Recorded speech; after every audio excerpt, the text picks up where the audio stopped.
Oke, selamat malam. Izinkan kami memperkenalkan diri. Kami dari kelompok ICT Literacy. Kali ini kita akan memaparkan tentang prototipe kejahatan digital dalam studi kasus Direktorat Jenderal Pajak. Next,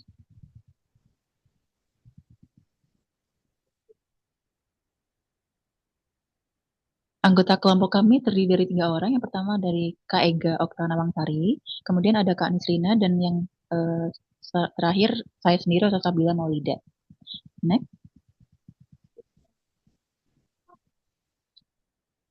Baik, yang pertama saya akan menjelaskan mengenai prototype phishing.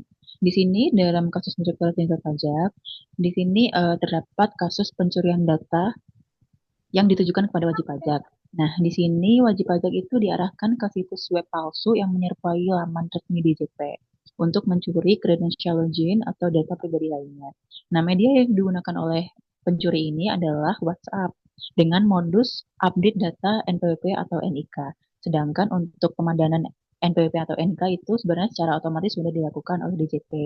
Makanya maka dari itu mereka itu menyertakan link yang sekilas terlihat resmi. Seperti contoh Cortex DJP stripgo.id.com. Padahal aslinya itu adalah Cortex DJP.pajak.id. Nah, mereka itu juga mencantumkan nomor HP petugas pajak palsu supaya nanti bisa dihubungi oleh wajib pajak tujuannya. Nah, alur kerjanya yang mereka pakai itu pertama wajib pajak yang menjadi korban itu mengklik link tersebut kemudian menghubungi petugas pajak. Selanjutnya wajib pajak itu diarahkan ke halaman login palsu yang sangat mirip dengan Cortex. Lalu setelah memasukkan data, penipu itu akan merekam data tersebut dan digunakan untuk membobol akun aslinya atau menjual datanya. Itu contoh yang pertama. Kedua,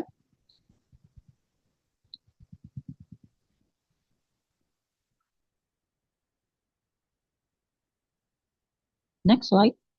Nah, yang kedua itu ada prototype scam melalui file APK atau malware. Di sini para penipu itu mengirimkan aplikasi berbahaya yang disamarkan dengan dokumen pajak. Nah, media yang mereka gunakan itu adalah WhatsApp dengan modus mereka mengirimkan undangan atau surat teguran. Nama filenya biasanya dia bikin mirip dengan surat teguran atau undangan asli. Nah, mereka itu bukannya mengirim file dalam bentuk PDF, namun mereka mengirimkan dalam ekstensi .apk. Seringkali mereka itu apa namanya meyakinkan filenya dengan nama yang resmi. Seperti contoh surat teguran pajak.apk atau undangan sosialisasi Cortex.apk. Alur kerjanya yang pertama, jika para wajib pajak yang sebagai korban itu mengunduh dan menginstal aplikasi tersebut, maka aplikasi akan meminta izin akses seperti mengirim kode OTP ke SMS. Kemudian yang kedua, penipu tersebut bisa membaca SMS yang masuk, termasuk kode OTP dari APK perbankan atau e-wallet. Yang terakhir, hasilnya saldo rekening korban itu dapat dikuras tanpa sepengetahuan korban. Seperti itu. Next slide. Yang ketiga ada prototype scam telepon atau phishing. Nah, voice phishing itu dia mengandalkan komunikasi verbal langsung untuk menciptakan tekanan emosional. Media yang digunakan mereka itu adalah melalui panggilan telepon langsung atau video call. Modusnya itu sama, biasanya update data NPWP atau NIK yang aslinya itu adalah udah otomatis. Kemudian mereka itu melakukan panggilan telepon atau video call untuk meminta wajib pajak menginstal aplikasi serta video call dengan memegang KTP. Nah, alur kerjanya biasanya dia yang pertama WP mendapat telepon untuk menginstal aplikasi dan video call dengan memegang KTP. Nah, kemudian yang kedua para penipu biasanya meminta data pribadi untuk masuk ke aplikasi serta mengirimkan kode OTP ke SMS. Kemudian saat aplikasi berhasil dimasuki, layar handphonenya terkena freeze. Lalu akses HP beralih kepada penipu sehingga mereka biasanya dengan bebas bisa menjelajahi isi handphone tersebut dan mencuri data-data pribadinya. Oke, selanjutnya akan dijelaskan oleh rekan. Baik, selanjutnya adalah dampak. Untuk dampak ini, dari beberapa ini dapat kita lihat dari tiga sisi. Yang pertama yaitu eksternal, internal, dan negara. Untuk dari sisi eksternal, kondisi ini berpotensi menimbulkan kerugian finansial bagi wajib pajak. Lalu bisa meningkatkan risiko kebocoran data pribadi, serta menurunkan tingkat kepercayaan publik terhadap institusi perpajakan.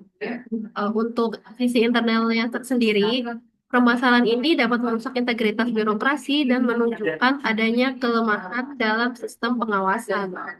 Jika tidak segera ditangani, hal ini dapat mencoreng reputasi DJP tersendiri sebagai lembaga yang seharusnya menjunjung tinggi profesionalisme dan akuntabilitas. Lalu yang terakhir, dampak terhadap negara. Dampak ini juga nggak kalah serius, yaitu potensi kehilangan penerimaan serta menurunnya kepatuhan WP dalam memenuhi kewajiban pajakan.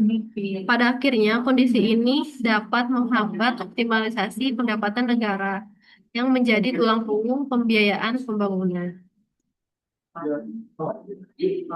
Lalu eh, kita masuk ke solusi dan inovasi. Untuk mengatasi permasalahan tersebut, kita perlu solusi yang tidak hanya bersifat reaktif, tetapi juga inovatif.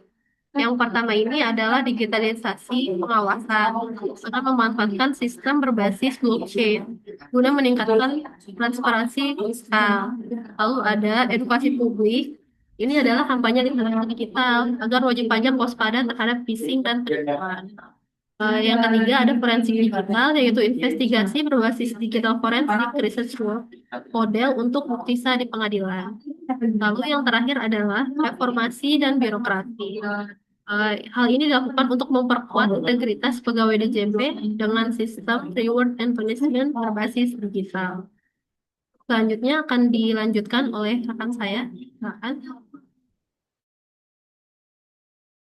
Baik, saya lanjutkan, yaitu ini termasuk contoh kecil untuk bukti scamnya, yaitu melalui WhatsApp, melalui poster, dan melalui file ya. Next.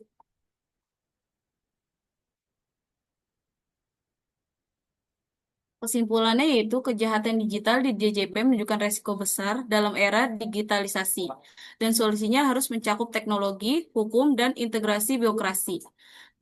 Kolaborasi masyarakat, DJP, dan aparat hukum, dan yang hukum sangat penting.